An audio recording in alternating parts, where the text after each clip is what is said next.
आपके साथ अनु और आप देख रहे हैं जी टीवी न्यूज चैनल। आइए नजर डालते हैं आज की कुछ महत्वपूर्ण खबरों की ओर। प्रदेश के पहले exclusive foot and ankle center Albin hospital orthopedic super speciality and imaging center का रविवार को उद्घाटन किया गया। गुजरात के स्वास्थ्य मंत्री श्री ऋषिकेश पटेल ने प्रतिष्ठित हस्तियों और स्वास्थ्य पेशेवरों की उपस्थिति में इस सुविधा का उद्घाटन किया। इसके साथ ही गुजरात में ऑर्थोपेडिक देखभाल और इमेजिंग उत्कृष्टता में एक नए युग की शुरुआत हुई है। ऑल्बिन हॉस्पिटल गुजरात का पहला विशिष्ट फूड और एंकल केयर सेंटर है, जो पहले फूड और एंकल ट्रामा और विभिन्न फूड पैथोलॉजी सहित सर्वोत्तम और सभी प्रकार की सेवाएं प्रदान करता है।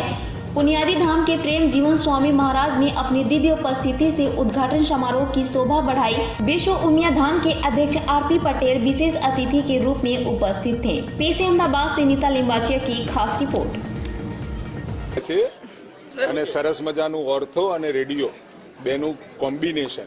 पति पत्नी બંને સાથે મળી અને સરસ મજાની આ હોસ્પિટલ એક સુવિધામાં આરોગ્યની વધારો કરી રહી છે અને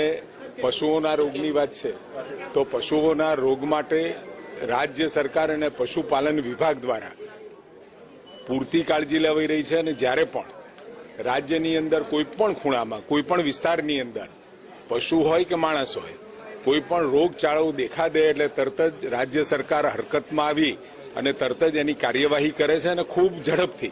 એ કાર્યવાહી કરી અને એને કંટ્રોલમાં પૂરેપૂરો કર્યો છે અને ભૂતકાળમાં પણ તમે જોયું છે કે પશુઓમાં અથવા તો માણસની અંદર કોઈ પણ પ્રકારની તકલીફ ઊભી થાય તો તરત જ રાજ્ય સરકાર આરોગ્ય વિભાગ હોય પશુપાલન વિભાગ હોય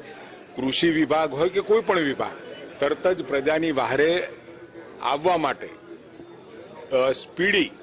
એ આવી જતું હોય છે અને તરત જ એને કંટ્રોલ કરતું હોય છે। સોલા સાયન્સ સિટી એરિયામાં ઓલ્બિન હોસ્પિટલ કરીને ઓર્થોપેડિક સુપર સ્પેશિયાલિટી અને રેડિયોલોજી સેન્ટરનો શુભારંભ કરવા જઈ રહ્યા છીએ અને માનનીય શ્રી ઋષિકેશ પટેલ સાહેબ દ્વારા એનું શુભારંભ થઈ રહ્યું છે। આ હોસ્પિટલ એ ગુજરાતની ફર્સ્ટ એવર કે ગુજરાતમાં સૌ પ્રથમવાર ફૂટ એન્ડ એન્કલ એટલે પગની એડી પંજા અને